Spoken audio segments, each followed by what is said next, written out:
Okay, today we are going to remove the strap off of this Casio 219H. Really cool watch. I need to make a video of this one, but you know, this has 18mm lug width, and well, we're gonna try to switch out the strap if we can. And the first thing we need is something to get in there, and I have my watch tools.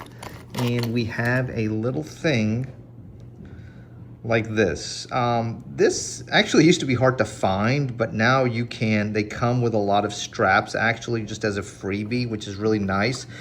And so you're gonna use this little fork, and you see how this has like a little indentation right here. This is a spring bar, so this is spring loaded. And so we are going to try to carefully see how I can just carefully let's do it without. So this thing just pops right out, but you can see how it's very hard to do this through a camera. So this is what it looks like. But look, see, it's like spring loaded on both sides. And so all I did was I took this little tool and I can do that, and it'll like pop out, and then I can just pop it back in. And to pop it back in, you know, whatever strap I want, I can just put it in here, and then I can just pop it in here, hopefully not fling it across the room, but you get my idea. Let's do the other one.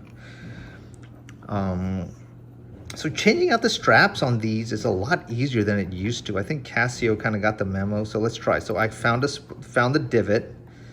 I'm gonna put my fork carefully in there, and see, look, I just pop it, and then I'm just gonna, it's out of that hole that's drilled into the resin. Can't really see it, it's all black, but there you go. Strap is removed, and I'm ready to put a new strap on it. And I think we're gonna use something crazy. Let's do a NATO style strap, a nylon strap. And then, so this is kind of what it's gonna look like. So let's see how that works. So I've got my strap. The way I like to do this is I like to put the strap there. Now look, the other issue is the thickness of the strap.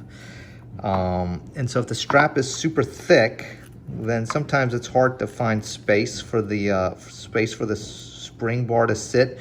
So give me uno segundo. Let me kind of struggle with this a little bit, and then I will show you the finished result. 1 second. Okay, I got one of them on, and you can kind of see what it's looking like here.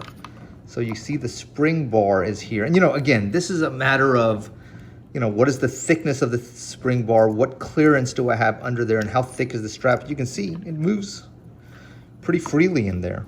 You know, why are spring bars a big deal? Well, I mean, the spring bar can fail. So that's why NATO straps or nylon double loops, I mean, like these kind of straps, because if I, like, let's say just like this, if I break this spring bar, if I break the top spring bar, if the watch is still on, you know, it's not going to fall off. I'm not going to lose it. If you break one of these spring bars, there's nothing holding the watch on your wrist. Oh, it's impossible. It'll never happen. Happens all the time. Happens all the time, especially if you're doing physical stuff with your watch, especially with like a Casio. You know, it's not a G-Shock, but still, I mean, it can get snagged. The resin can pull. It can get overheated. You know, a bunch of stuff. It can weaken, and then even the resin can tear. So this is just another option. Let me get the other one on, and I'll show you what it looks like on my wrist. 1 second. Okay, back. And there you see it on the wrist. So this is a Casio 219H converted to a nylon strap for increased protection, better retention on the wrist. You know, in some line of works, you know, people care a lot about those kind of things. Anyway, just another option. Just FYI, it's an 18mm lug width on this watch on the wrist. Really cool watch. Highly recommend this one. Guys, rock on. Take care. Hope y'all are doing well.